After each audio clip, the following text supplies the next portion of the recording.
Já está transmitindo. Já está transmitindo?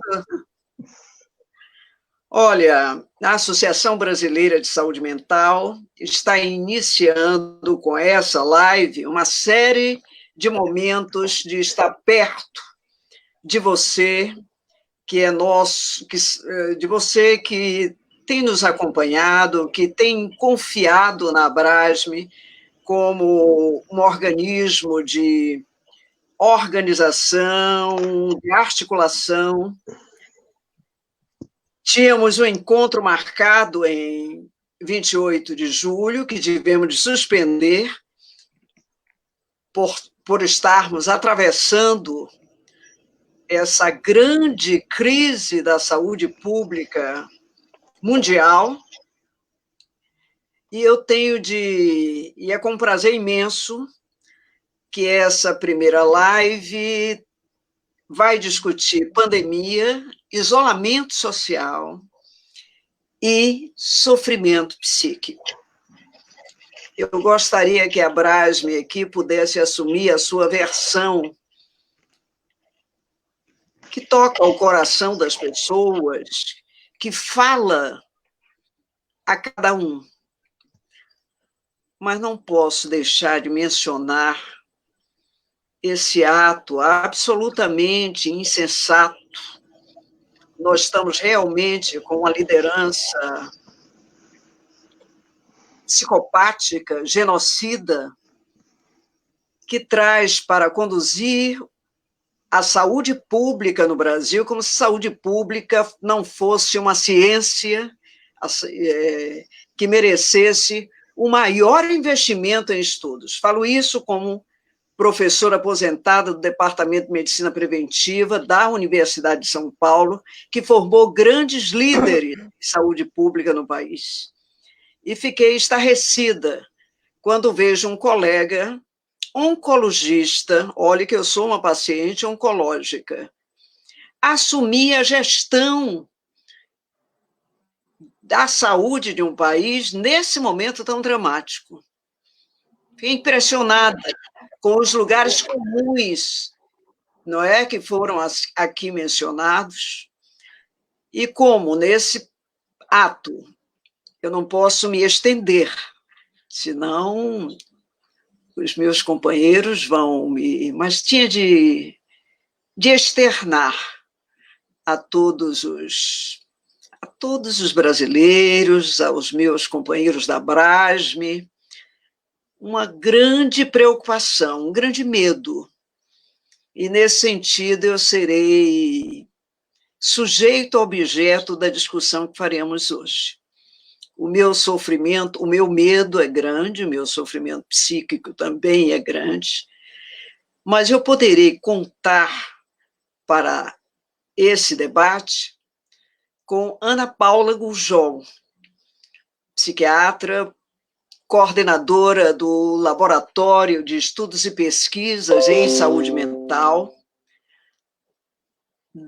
da Escola, né, Nacional de Saúde Pública, da Fiocruz, entidade mundialmente conhecida no campo da saúde pública. E o meu também colega e companheiro, Marcelo Quimati, professor da Universidade Federal do Paraná, e que também tem passagens importantes no cuidado à saúde pública no Brasil. Eu o conheci no Ministério da Saúde, justo atendendo um grupo grande de pessoas, uma população que comeu mal naquela Conferência Nacional de Saúde Mental, e vi com que destreza ele pôde associar, não é, o cuidado psíquico e o conhecimento médico, que é importante nesse momento. Então, eu espero que a gente possa, temos 1 hora para debater. O modo de funcionamento será assim.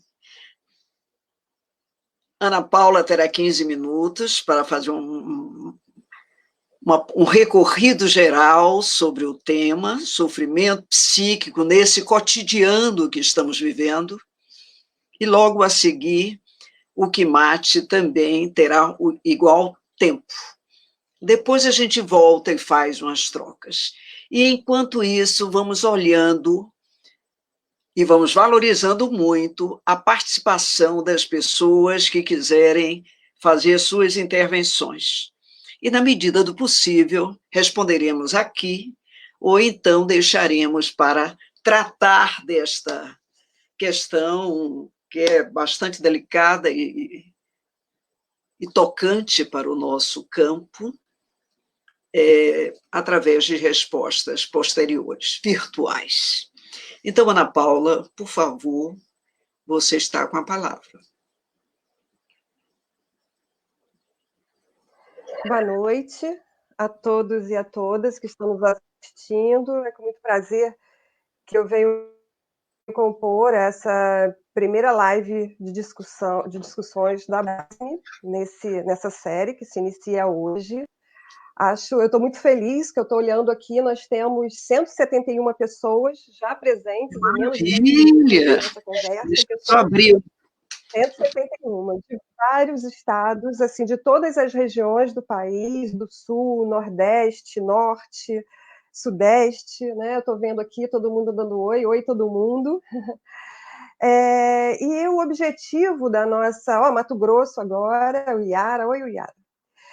O objetivo da nossa conversa é exatamente abrir um espaço de debate e não esgotar o tema, até porque é impossível a gente esgotar tamanha complexidade quando nós nos propusemos a falar sobre o sofrimento psíquico. Então, assim, primeiro falar um pouco da minha inserção, né, no campo da saúde mental. Eu sou psiquiatra, atualmente estou pesquisadora, coordenando um laboratório de estudos e pesquisas em saúde mental, LAPES, e atenção psicossocial, LAPES, na Fiocruz. Mas durante toda a minha trajetória, em mais de 2 décadas, a minha inserção foi na gestão de serviços e na ponta, né? No trabalho de CAPES, no trabalho hospitalar, enfim, numa diversidade de intervenções, incluindo intervenção junto à população em situação de rua. E, dessa forma, tentar sintetizar tudo que tange a esses diversos aspectos é uma missão inglória, né? E eu vou estar apontando algumas questões que eu espero que os colegas possam, tanto a nossa audiência quanto o Quimate e a Ana estarem discutindo, né? Primeiro, poder dizer que a questão de uma pandemia, né, e com necessidade de um isolamento social, ela não se impõe de uma forma única. Ela se coloca, precisamos olhar a partir das diferentes realidades, né? Uma questão é bastante debatida hoje, que muitos dos programas e das orientações que inicialmente foram dadas se restringiam a um público muito específico, né? Um público de classe média que tem no seu espaço de habitação, no seu espaço de circulação, a possibilidade de se manter em casa.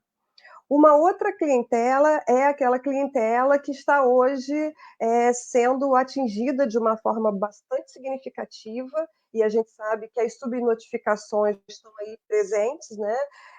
Que é a clientela das periferias da cidade, das comunidades. Aqui no Rio de Janeiro nós temos um grande número de comunidades onde a própria medida do isolamento impõe tipos de sofrimento, né? Dentro deles, nós vamos ter aí por faixas, né? A questão das crianças, dos idosos, a população carcerária, a população em situação de rua, a população hoje, que é um debate muito contundente, que em algum momento faremos especificamente sobre como está se dando isso em relação às comunidades terapêuticas, o que está acontecendo nesses espaços, né? Então, nós vamos ter aí uma diversidade de aspectos que são importantes que a gente debata. E uma coisa fundamental a gente dizer é que, nesse debate, a minha proposta é fugir um pouco, fugir dessa ideia de diagnóstico e patologização, mas começar trabalhando a questão de um contexto, né, um contexto social, o contexto da nossa desigualdade brasileira. Essa fala, ela não é se fala que se reproduza em todos os países, é uma fala bem pautada na nossa realidade desigual, né? E daí essa ideia da gente começar pensando com vocês que o sofrimento que hoje está imposto, ele é um sofrimento que não se restringe ao diagnóstico, né? Hoje a gente está ouvindo muito, é o pânico, é a depressão, né? Entre outras, mas, na verdade, nós temos uma questão de um contexto que impõe o isolamento, que para nós, da luta antimanicomial, da Brasme, né, companheiros que há décadas estão inseridos nesse campo da saúde mental, da atenção psicossocial e prioritariamente nesse embate com a questão dos manicômios, né, com a desconstrução dos manicômios, essa discussão, né, do afastamento social enquanto um fator gerador de adoecimento, né, de apagamento do eu, de geração de uma desorganização psíquica muito importante, né? É algo que já nos é, de certo modo, familiar, é claro que em outros contextos. Né? Então, poder marcar que é desse lugar que a gente fala, né? Do lugar de um ativista da luta antimanicomial. Eu tenho, na minha experiência clínica e hoje na experiência de pesquisa, isso bastante mais recente, porque esse isolamento ele se coloca de uma forma bastante abrupta, né, em fins de março, mas desde então eu venho recebendo reiteradamente consultas, telefonemas, no cotidiano, né, tanto de pessoas que são pessoas que já eram atendidas por mim, um grande número de colegas, né, vivenciando esse quadro, né, de isolamento. Uma das questões que mais a gente tem escutado diz respeito a esse dia a dia, né? Uma alteração dos padrões de sono, do ciclo circadiano, né? Do horário de dormir, do horário de acordar no meio da noite, da ansiedade, da angústia ligada às situações com os familiares, né? Com os familiares isolados, com os quais você não pode ter um contato mais reiterado, né? Acaba sendo contatos ligados às redes sociais, né? A gente tem utilizado bastante as tecnologias, mas muitos também não conseguem acessar esse tipo de ferramenta, né? Nesse sentido, as questões que a gente percebe como fundamentais. Primeiro, que a gente consiga criar espaço de conversa, né? Espaço de troca e de divisão dos sofrimentos. E isso não está restrito a X ou Y classe social. Né? Os sofrimentos são distintos, mas o espaço de encontro e de troca, né, com as nossas dificuldades cotidianas. Eu, como mãe, por exemplo, vivo, né, para além do trabalho de home office, ainda a questão das crianças, a orientação em relação ao cotidiano dos estudos, o conteudismo que assola a grande maioria das escolas, né? A tristeza dos idosos, né? Que a gente costuma dizer que eles estão, né, numa angústia. Tem muitos que ainda não conseguem se manter dentro da casa, Ana e Paula, aqueles que querida, se mantêm, muitos sofrem com a está me solidão. ouvindo? Diga, amor. Poderia se aproximar Estou mais te do ouvindo microfone bem. para ficar mais forte a sua voz. Tá. Vê se está melhor assim, eu vou botar mais para perto. Não, Ficou está melhor? ótimo, melhora bastante. Tá. Ah, então tá. Então, assim, nós temos vivenciado essa situação com os nossos idosos de uma forma muito, muito forte, né? A restrição do relacionamento com os seus entes queridos tem gerado muita angústia, né?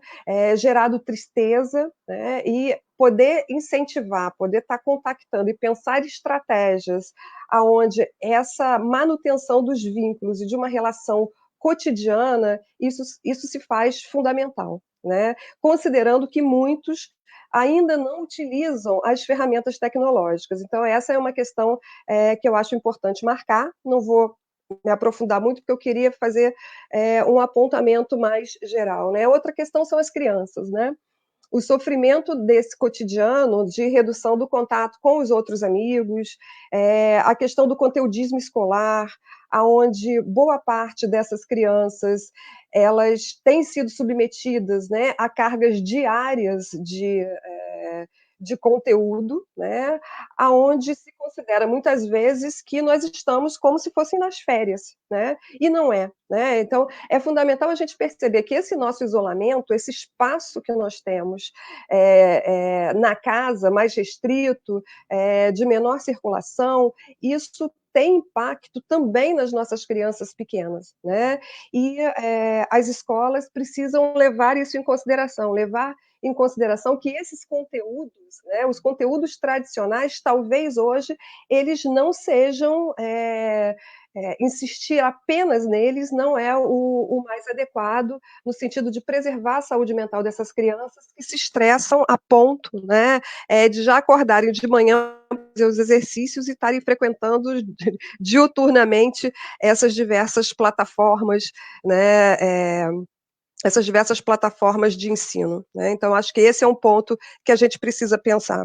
O sofrimento dos nossos colegas, né? Isso a gente tem percebido, tem ouvido nas reuniões que nós fazemos, temos feito com uma certa regularidade na Escola Nacional de Saúde Pública Sérgio Aroca, muitos colegas, né, que são alunos dos cursos de pós-graduação, colegas que estão também na rotina cotidiana do trabalho da academia, muitos deles têm uma inserção na ponta, né, ou seja, nos atendimentos, e a incerteza tem sido geradora também de muita angústia e de muito sofrimento, né?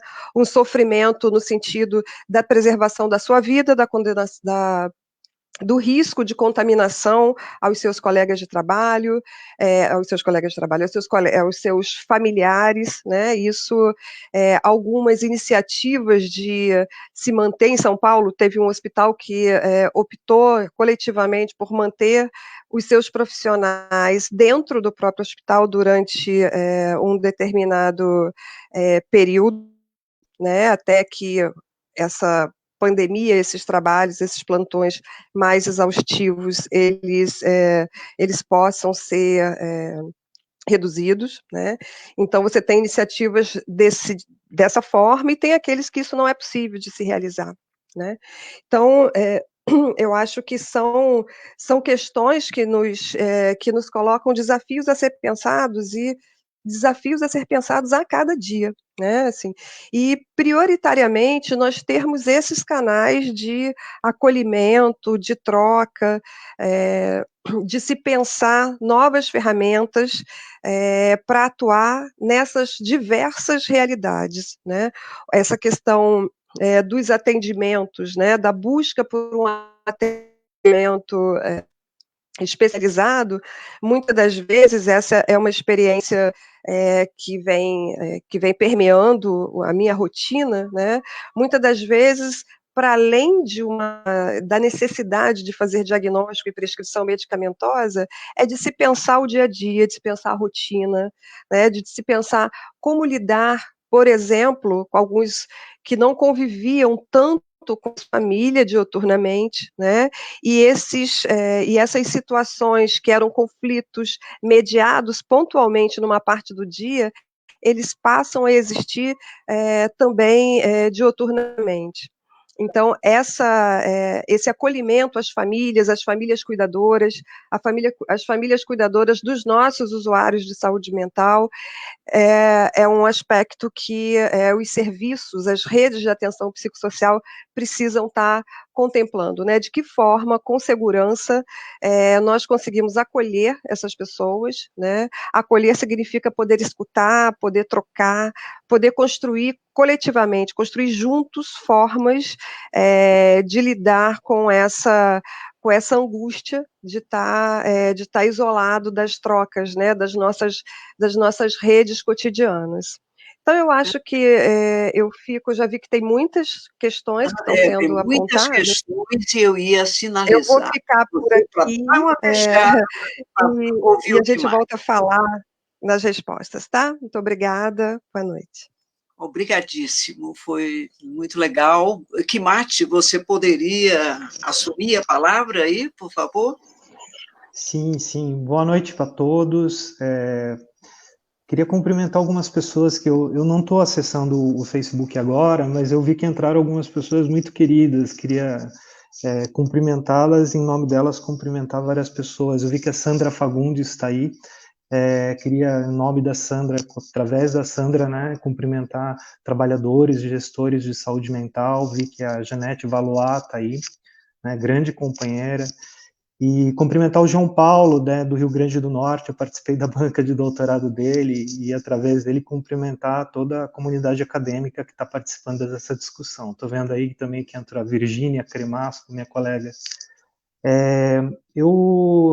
Da mesma forma que a Ana Paula, né, a ideia é fazer falar um pouco de uma coisa bastante concreta a partir dessa experiência que nós estamos tendo, que é de fato uma experiência única, e ela tem características que realmente elas são muito definidoras de como que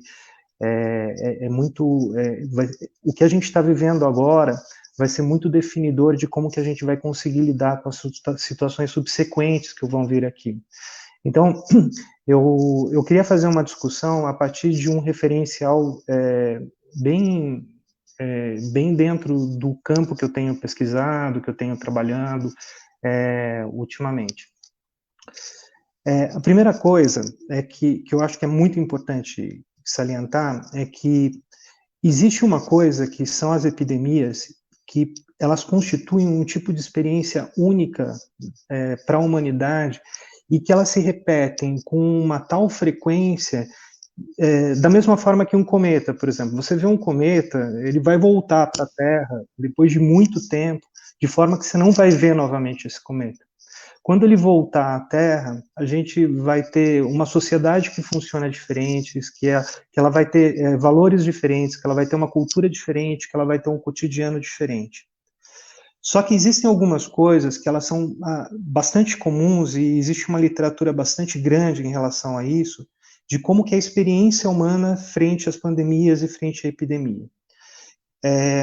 Existem algumas coisas que surpreendem bastante a gente quando você começa a fazer procurar isso, que é, por exemplo, que essa postura negacionista em relação à existência de epidemia é alguma coisa que ela é reportada desde a Idade Média. Então, existem algumas experiências existem alguns relatos em relação principalmente a como que a imprensa se posiciona, em várias epidemias, desde SARS, desde até, por exemplo, como que foi que a imprensa noticiou as epidemias de cólera em Buenos Aires, as epidemias de febre amarela no Rio de Janeiro, as epidemias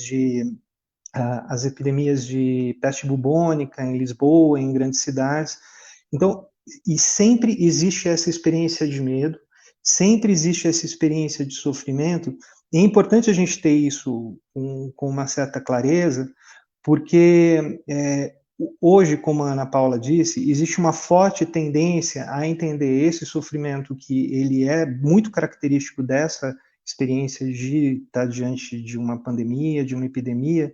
Existe uma tendência muito grande a se entender isso como um fenômeno médico, né, e, consequentemente, né, expor as pessoas que passam por esse tipo de sofrimento a uma outra exposição que muito provavelmente ela vai trazer impactos por tempo bastante mais longo, que é a medicalização do processo. Então, hoje, a gente tem claro de que se existe uma história comum nas epidemias e de como as pessoas elas experimentam esse sofrimento de medo, existe também uma clareza de que as sociedades e as culturas, elas lidam com essas situações a partir de representações sociais que elas criam, de formas de lidar no cotidiano como elas, e vamos pensar aí qual que é essa sociedade que a gente vive hoje, que ela está sujeita a essa experiência do medo, né? Do medo. Bom, primeira coisa, a gente vive numa sociedade em que existe, dentro dessa lógica de consumo, um crescimento absurdo da indústria farmacêutica. E hoje a gente tem medicamento para tudo. Então, grandes investimentos na indústria farmacêutica, elas são feitas, por exemplo, para estética, dentro da dermatologia. Hoje nós temos, vejam que situação que a gente vive, a gente tem medicamentos que eles são eficientes, e a gente está acostumado com essa eficiência, são eficientes, por exemplo, para disfunção erétil, mas ao mesmo tempo nós estamos sujeitos a uma doença que não existe cura e que ela pode ser fatal, e ela tem uma letalidade grande, alta, muito mais alta do que as atividades que a gente faz no nosso dia a dia. Isso e essa experiência, ela não é uma experiência cotidiana. A gente não está acostumado a estar exposto a situações de grande fatalidade, de grande risco, sem que a gente não tenha protocolos claros, a gente não tenha curas fáceis, a gente não tenha uma cura ou então um procedimento a ser consumido, né, dentro desse cotidiano que a gente vive. Então, essa é uma experiência que, dentro da sociedade atual, ela tem uma particularidade. A gente se coloca diante de situações que elas são completamente atípicas. Uma dessas é essa experiência de impotência. Ao mesmo tempo, tem uma outra experiência que ela é muito particular, e mais particular no Brasil, que é a questão da incerteza. Nós não sabemos em que momento da epidemia a gente está.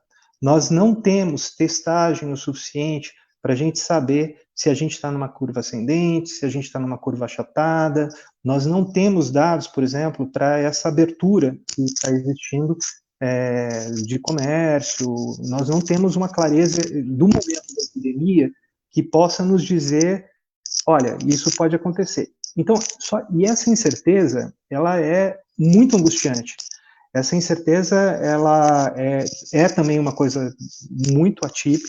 Assim, o universo que a gente vive hoje é um universo de um bombardeio de informações, muitas delas fake, mas que a gente está acostumado a consumir isso também. E numa coisa tão fundamental que norteia nosso dia a dia, nós não temos certeza do que a gente está vivendo exatamente, em que fase que o Brasil está, o quanto que a gente está exposto e o quanto a gente não está exposto. Essa incerteza. Então, a gente está vivendo várias coisas que elas são muito atípicas no cotidiano da gente, elas são muito atípicas dentro da cultura e dentro desse universo que a gente vive hoje. Eu tenho lido bastante coisas a respeito de sofrimento psíquico dentro dessa situação de epidemia, e a grande palavra que eu tenho visto, que tenho lido, tal, é a ideia de ansiedade. Ansiedade por estar em casa, ansiedade pela incerteza, ansiedade com medo da morte. E eu queria falar um pouco dessa palavra, que é ansiedade, que eu detesto essa palavra. Ansiedade, ela é, dentro das ciências sociais, o que era mais ou menos o nervoso na década de 70 e 80. Que é uma palavra que diz muito, mas que não diz todo. Na verdade, diz muito pouco, né? Ela tem... a ideia de ansiedade é uma ideia de que você pode transformar um conjunto de experiências de muito sofrimento, né, que vão desde medo de morrer, medo de pessoas próximas morrerem, medo, essa incerteza que você não sabe, uma total falta de controle. Essa é uma experiência terrível também. Nós não estamos acostumados a viver sem controle. Hoje, as pessoas, elas podem monitorar a vida de uma outra. A gente pode saber na palma da mão qual a quantidade de dinheiro que a gente tem, e ao mesmo tempo a gente não tem controle de qual vai ser o salário no mês que vem, a gente não tem controle de quanto tempo a gente vai ter que ficar em casa, a gente vai ter que trabalhar menos, a gente não tem controle em uma série de coisas. Então, esse conjunto de coisas diferentes e totalmente heterogêneos, que estão muito mais relacionados a uma desestruturação, né, desse cotidiano que a gente está acostumado dentro dessa cultura atual, a gente dá o nome de ansiedade. Então, ansiedade diz muito e não diz absolutamente nada. E o pior é que ansiedade, ele é um termo que ele foi apropriado dentro dessa psiquiatria atual, e que ele tem um modelo explicativo de que ela seria uma manifestação decorrente de um mau funcionamento cerebral, ou um funcionamento cerebral anormal. Tá? Então, é uma forma de se entender o sofrimento sem entender e fazendo um processo de dissociação do que a gente está experimentando, o que a gente está experimentando dentro do nosso cotidiano e o que a gente está experimentando no nosso cotidiano e o que e o mundo que explica, né, as experiências no mundo que explicam isso que a gente está tendo. Então, eu acho que a primeira coisa é a gente dar um nome para essas coisas. A gente tem medo de morrer, a gente tem medo que pessoas que estão próximas a gente morram, a gente tem medo de que quando que a gente vai sair sozinho, tranquilo de casa, quando que a gente vai sair de casa com a tranquilidade de que a gente não vai contaminar ninguém, que a gente não vai se contaminar. Essas questões de dar nome a essas angústias que a gente está vivendo, sem falar, olha, eu estou me sentindo ansioso, é uma coisa fundamental, é uma coisa muito importante. Eu tenho muito medo que esse processo como um todo, ele passe por uma medicalização enorme, né? Então, por exemplo, a possibilidade de se fazerem atendimentos à distância hoje, ou atendimentos remotos, isso abre muito a possibilidade de que daqui a alguns meses nós tenhamos uma piora enorme dentro dessa epidemia de uso de psicotrópicos que a gente já vive. E boa parte da literatura, né, que já tem saído em relação a isso dentro da área de psiquiatria, ela já fala a respeito disso. Então, teve um artigo recente do Lancet Psychiatry, que ele fala a respeito da prevalência de transtornos mentais dentro dessa experiência de confinamento, dessa experiência de medo, etc. E ele aponta um caminho claro de medicalização. Tá? E esse é um processo novo. Eu acho que todo mundo que já teve alguma curiosidade em relação à epidemia, todo mundo que já leu a respeito de epidemias, sabe que é uma situação absolutamente única, né, na experiência humana, e que este sim é um momento em que, se existe um momento em que a gente tem que ter Estado, se existe um momento que a gente tem que ter um Estado que dê condições para as pessoas elas estarem em casa, para elas protegerem a sociedade, este é o momento das epidemias. A grande justificativa e a grande motivo de que sociedades elas se agregavam era para se proteger de situações como essa. Então, esse é um motivo, é um momento que a gente tem que esquecer, né, do quanto isso pode virar algum tipo de transtorno ou de alguma doença, ou que seja, a gente tem que esquecer as interpretações médicas que são dadas a isso e entender esse sofrimento como algo a ser combatido dentro da experiência coletiva.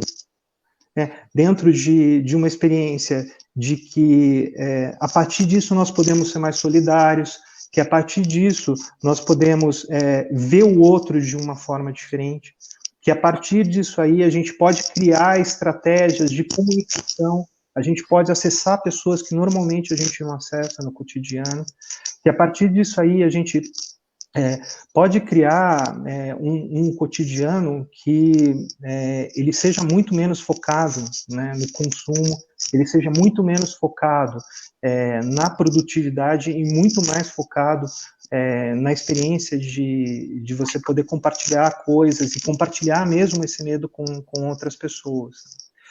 Então, a Ana estava falando algumas coisas que eu acho que são fundamentais, né? Mas como que isso se dá no cotidiano, tá? A primeira coisa que... Oi. Temos uma participação internacional, inclusive, tem muitas pessoas que estão mantendo. Se você pudesse dar uma fechada, a gente poderia... Tá, eu só vou... Tá, eu vou... Os últimos 20 minutos. Tá, vou falar rapidamente, então. Então, ok. Vou só salientar as palavras da Ana Gujor, que eu acho fundamental. Né? Assim, a gente ter um cotidiano, a gente ter uma rotina. Nós não estamos numa corrida de 100 metros, nós estamos numa maratona. Tá? Isso, muito provavelmente, ele vai ser um isolamento que ele é recorrente, né, que ele pode aparecer em outros momentos por conta da mesma coisa. Nós não sabemos muito pouco a respeito desse vírus. Este é um momento em que a gente tem que estar preparado para montar e ter dentro de casa uma possibilidade da gente lidar com essas questões do dia a dia, e isso eu estou falando coisas muito objetivas, mesmo como a Ana falou. Eu acho que boa parte de nós está lidando com plataformas de ensino de crianças, e elas são complicadíssimas, é muito difícil de entendê-las, né? Mas pensar isso que não é alguma coisa para um mês, não é uma coisa para 2 meses, é uma coisa que tem uma durabilidade e a gente tem que estar preparado para isso. Né? Então é um momento de serenidade, é um momento a gente procurar ajuda. Pensem que se essa experiência da epidemia é um cometa, né, e que ele pula gerações e depois aparece, né, nós temos uma possibilidade de estar próximos uns dos outros, que nunca existiu na humanidade, e isso só pode ser visto de uma forma positiva. Tá bom, Ana, eu vou fechar o microfone aqui para a gente continuar. Um sofrimento, não é? Porque os dois foram bastante tocantes, não é? Naquilo que a gente combinou para discutirmos aqui. Mas temos uma participação incrível, não sei contar muito, minha amiga Ana Paula é melhor que eu para isso, mas temos... Né, a Sandra Fagundes já foi mencionado, o Paulo Amarante já foi mencionado, mas tem uma pessoa que fez um grande esforço de participação que eu gostaria que vocês tomassem atenção. É a Edivânia Menezes, que reclamou muitas vezes que ela quer... provavelmente uma usuária que ela quer ser... Eu acho que a Ana Paula já deve ter visto no intervalo as suas demandas, eu teria de estar enaltecendo. Gostei muito das reflexões, né? Hoje eu fiquei absolutamente estarrecida quando eu vi uma oposição economia versus ciência. Isso é um absurdo. A ciência permeia todos os campos, e uma economia da vida é uma economia que considere muito, Edivânia, essas coisas que você está colocando. Eu vou devolver rapidamente para a Ana Paula e o Marcelo fazer a referência. Nós temos Terezinha de Lisieux, que está em Seattle, está participando, é daqui do nosso Instituto de Saúde Coletiva, mas tem muitas pessoas, Luciana, Tony, eu não quero ser indelicada com esse grande número de participação, estimulante para que a gente possa fazer, não é, semanalmente, reflexões como essa. Ia pedir, porque hoje eu vi no debate ontem, aliás, do GCE, like, porque parece que o Facebook se comporta na medida em que vocês assinalem que essa discussão é importante. Eu estou fazendo e insistindo para que ela exista, porque eu vi que o protocolo de atenção à pandemia do Ministério da Saúde não fala de saúde mental. As cartilhas da própria Fiocruz também são discretas. Teve uma que saiu agora que está melhor. Mas, enfim, nós ainda temos de lutar para a vida psíquica, para a vida mental ter chances de ser enfrentada, ser vista. E me parece que, nesse momento, o sentimento de solidão, as incertezas, os descalabros desse nosso Estado, política de Estado presente, né? As ambiguidades, as ambivalências estão nos fazendo sofrer muito. Então, eu devolveria, chamaria novamente Ana Paula, entre aí no ar, e logo a seguir o Quimate, tentando, inclusive, atender aqui. Ela voltou a falar, foi a pessoa mais participante do debate, a Edivânia Menezes, de São Gonçalo.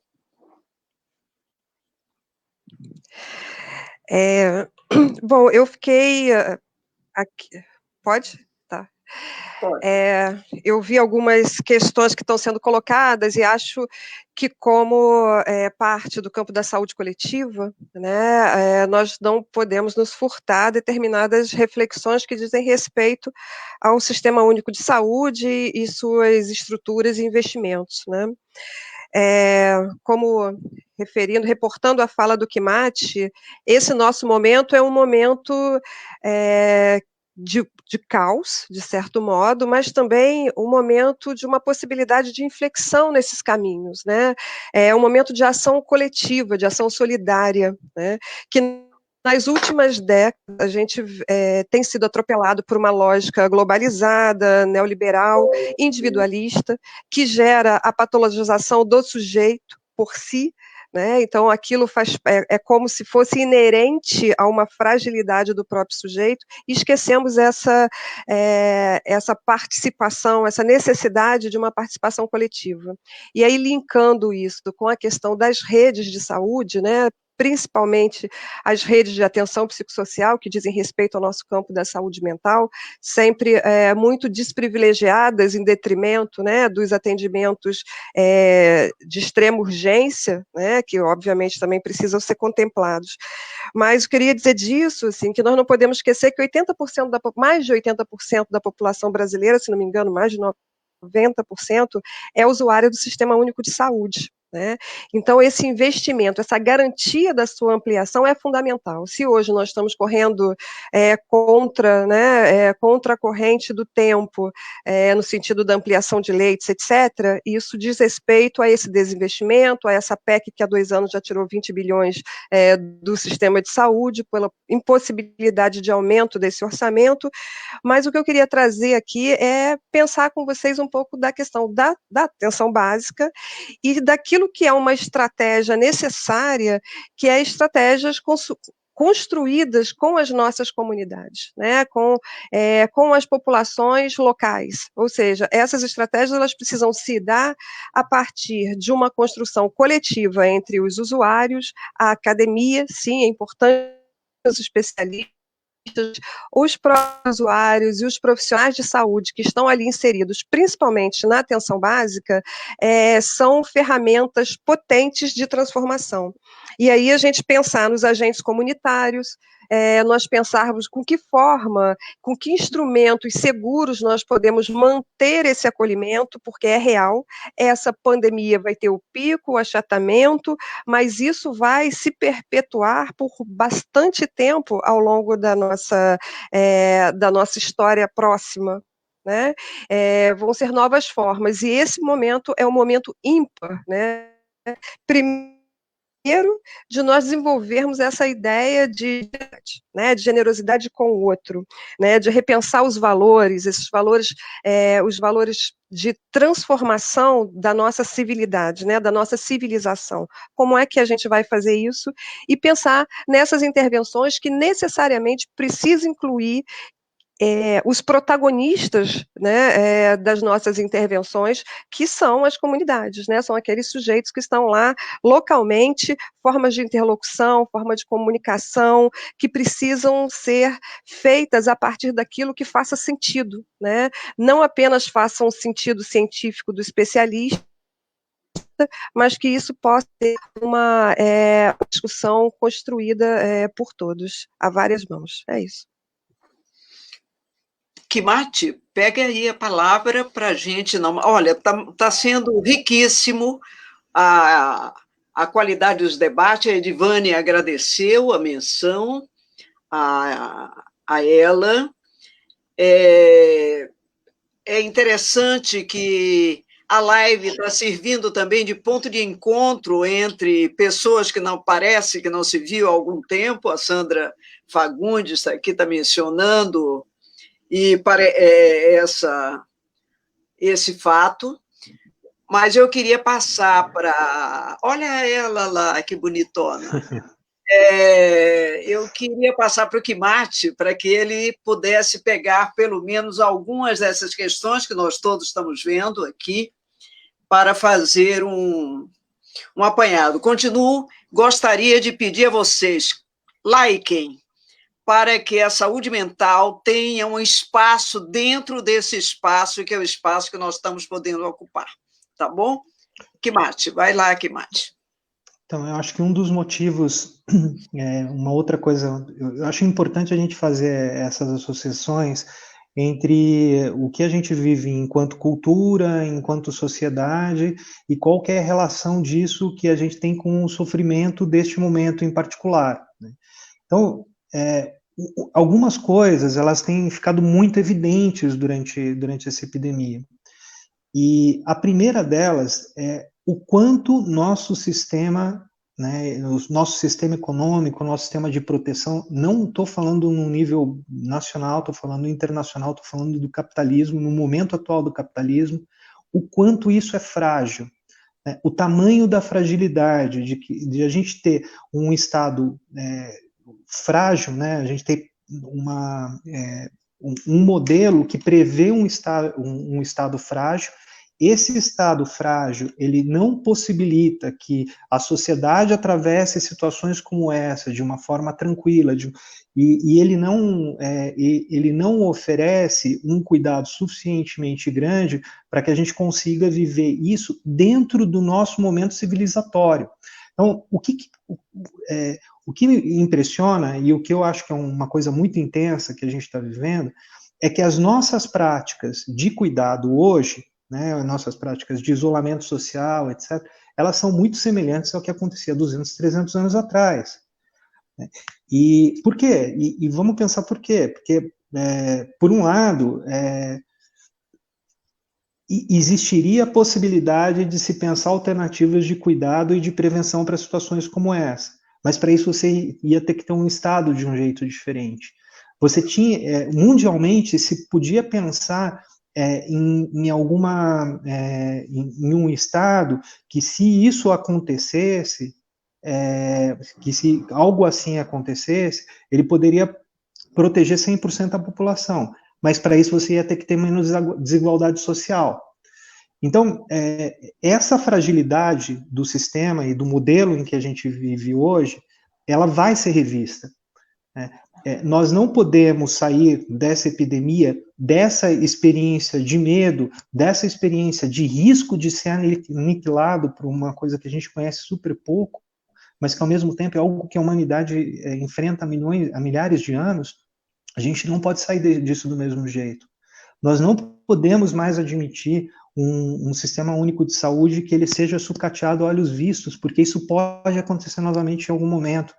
Né? Nós não podemos admitir que a desigualdade social ela cresça nesse tanto, desigualdade econômica, que a gente tenha populações que elas estão nas ruas totalmente expostas e numa vulnerabilidade. A gente não pode permitir que situações como essa aconteçam de novo e as pessoas não possam ficar em casa cuidando dos seus, porque elas têm que trabalhar, porque existe um modelo de Estado que ele não dá condições. Eu fico muito assustado quando eu vejo as pessoas voltando ao trabalho e as pessoas dizendo, olha, a gente tem que viver, né? Como se isso não fosse uma exigência a ser feita ao poder público, que isso fosse alguma coisa que depende da capacidade e da responsabilidade de cada um. Então, as pessoas voltam ao trabalho porque elas se sentem responsáveis E quem não faz isso não tem essa responsabilidade.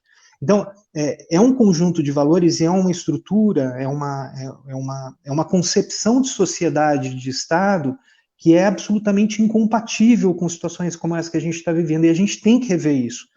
Tem algumas coisas que, a partir de agora, elas não são admissíveis, porque o que a gente está vivendo é que, ainda que nós consigamos fazer essa live e a gente ter contato com centenas de pessoas num toque de celular, e que as pessoas consigam gastar milhares de dólares por ano com tecnologia, a gente enfrenta uma coisa que uma situação que a sociedade está enfrentando, e que, da mesma forma que a gente enfrentava há 300 anos.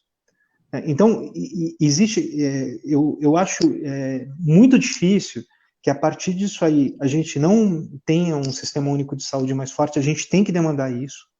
Né? O sistema único de saúde, ele nunca mais pode ser subfinanciado.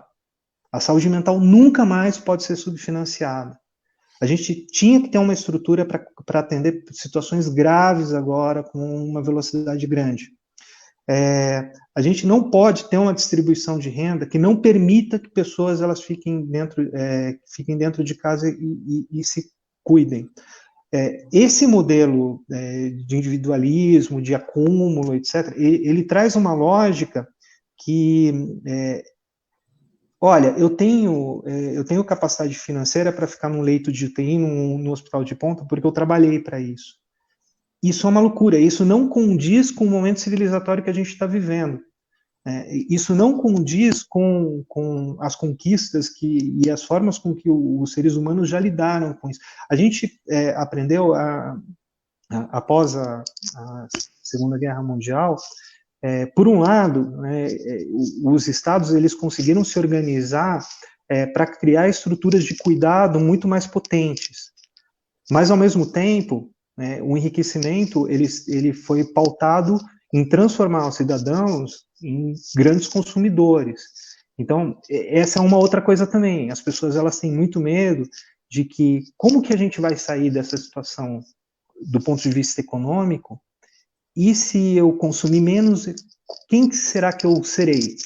Entende? Então, o medo ele não é só da aniquilação, não é só da morte, ele é um medo de que um elemento fundamental na vida das pessoas, que é o consumo, ele possa descaracterizar a pessoa a partir dessa experiência de epidemia.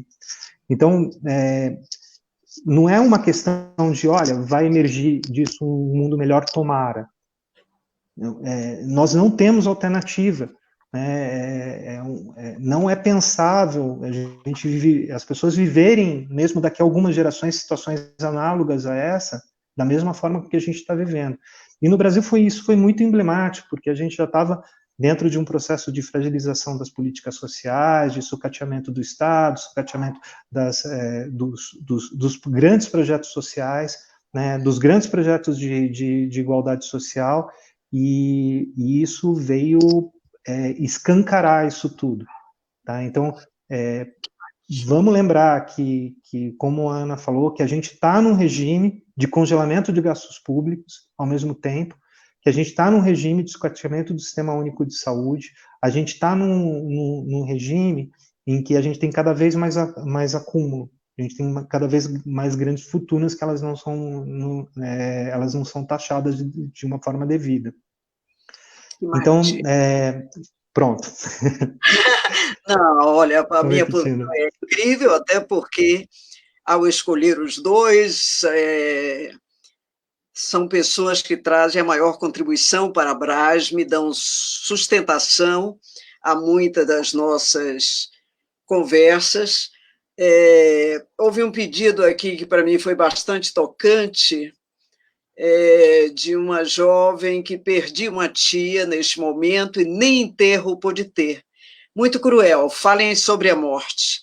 Talvez seja esse um tema que a gente possa agendar para falar numa próxima live, porque a próxima live, que será na próxima quinta-feira, às 19 horas, desde que vocês tenham likeado aí o percurso e a gente consiga arregimentar aí novas iniciativas, estará aqui o Paulo Amarante e o Leonardo Pinho, o Léo Pinho, falando um pouco sobre esse atravessar a pandemia, né? Como está sendo isso, talvez até vislumbrar algum futuro para essa pós-pandemia. Foram elencadas coisas importantíssimas aqui, inclusive nesse finalzinho aí o que Mate estava tocando, mas o quanto o SUS esteve em evidência, porque ele realmente é a alternativa. Aliás, quem falou isso não estou sendo eu, o primeiro-ministro da Inglaterra falou isso, que o sistema público de saúde salvou-lhe a vida, e está salvando a vida de muita gente. Mas olha o que hoje o nosso ministro diz, não é? Contrapondo a economia à ciência e à saúde, que temos de ser muito... temos de defender... Aliás, ele fala também no extermínio de velhos, há posições nazifascistas absolutamente explícitas, e a gente vai precisar continuar debatendo para que o enfrentamento a essa situação, a luta cotidiana que cada um de vocês estão fazendo, eu estou vendo aqui que tem muitas pessoas de diferentes lugares e cenários, isso faz a Abrasme existir. A Abrasme somos nós, e vamos esperar que já está exatamente na hora, não é? Olha, por trás da nossa situação tem uma presença do João Mendes, ele é o nosso contra-regra, é ele quem fica dando sinais, olha, agora fale, está terminando. Eu queria me despedir, agradecer muitíssimo a presença e a cumplicidade de vocês, nesse momento tão duro para todos nós, tão desafiador. Eu acho que os dois, Ana Paula e o Quimate, merecem o meu maior abraço. Agora temos que ser virtuais no abraço, né? Até poder, de fato, apertá-los com a minha admiração, o meu respeito e a chance da gente estar seguindo trabalhando. Então, eu me despediria nesse momento de vocês, agradecendo, porque já realmente gastamos todo o nosso tempo, e chamá-los para a próxima semana estar conosco.